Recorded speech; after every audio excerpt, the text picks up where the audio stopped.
कंबल वाले और वैनिटी वैन वाले जो मीडिया के सवालों को बैन करते हैं, माननीय प्रशांत किशोर जी गांधी मैदान पटना में माननीय उच्च न्यायालय के निर्देश की लगातार अवहेलना कर रहे थे।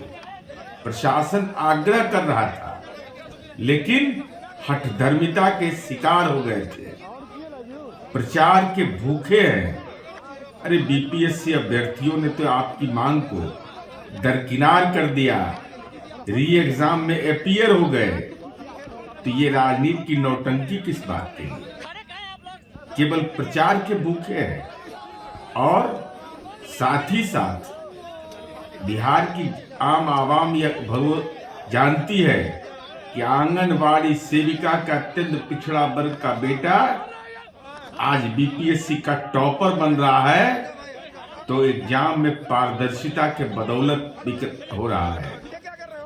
कंपनी चलाना अलग काम होता है, राजनीति करना अलग विषय होता है। राजनीति आपके सामर्थ्य के बाहर की चीज है। क्योंकि आप वैनिटी वैन में बास करने वाले लोग हैं, ऐशो आराम की जिंदगी वाले लोग हैं। ऐसे लोगों को न आम आवाम पसंद करती है और नई पीढ़ी तो जानती है, आपको पहचानती है कि आप केवल राजनीति में चेहरा चमकाना चाहते हैं। खोज हो गए, चुनौती क्या बनेगी? तो सरकार से मिली भगत इनकी है, सरकार के द्वारा प्रायोजित था, ये तो अब सामने आ गया। गांधी मैदान जब प्रतिबंधित क्षेत्र है तो फिर पहले ही दिन क्यों नहीं पुलिस प्रशासन ने हटाया उनको?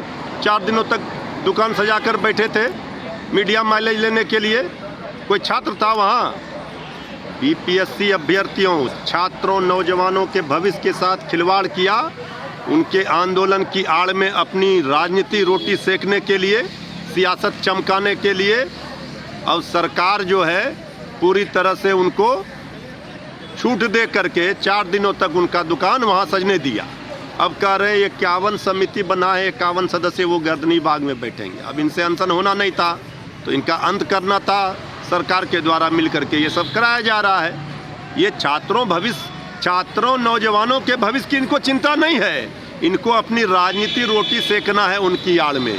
उनका भविष्य चौपट कर रहे हैं, छात्रों का भविष्य अंधकार में कर दिया।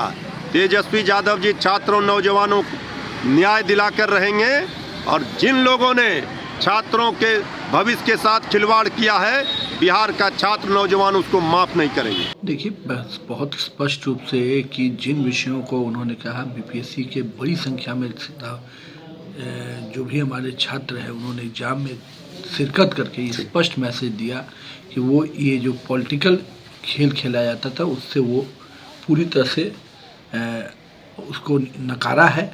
और बीपीएससी के एग्ज़ाम को वो जिस प्रकार से उन्होंने भाग लिया, मुझे लगता है कि ये सारी विषय का खेल ख़त्म हो गया।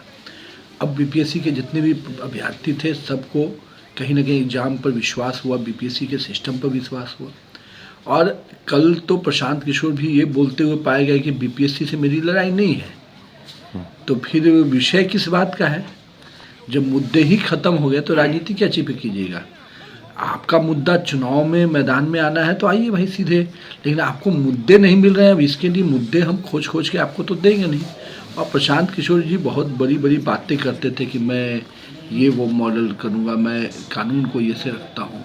तो आज जो कानून के द्वारा बनाए गए जो स्थल है वहाँ पे आप आंदोलन करते, कहाँ कोई दिक्कत है? तो सीधे किसी की गलतफहमी है कि मैं भी सत्याग्रह करके गांधी बन जाऊँगा। तो गांधी बनने के लिए तप करना पड़ता है। उन्होंने क्या क्या तप किया है लोग जानते हैं। एक एजेंसी के माध्यम से जिस प्रकार से उन्होंने काम किया है, अब उससे वो राजनीति में आना चाहते हैं, स्वागत है। पर राजनीति के जो मापदंड है संघर्ष के, वो संघर्ष गलत चीज़ों पर नहीं होता है, बच्चों को हरका के नहीं होता है। लड़कों को किस प्रकार से रात के अंधेरे में धमकी दी जा रही थी वो तो सब लोगों ने देखा है। तो जनता का व्यक्ति इस प्रकार के धमकी से बात करके आंदोलन में लोग को खड़ा नहीं करता है। स्वतः आंदोलन बनता है और उसके लिए संघर्ष करना पड़ता है।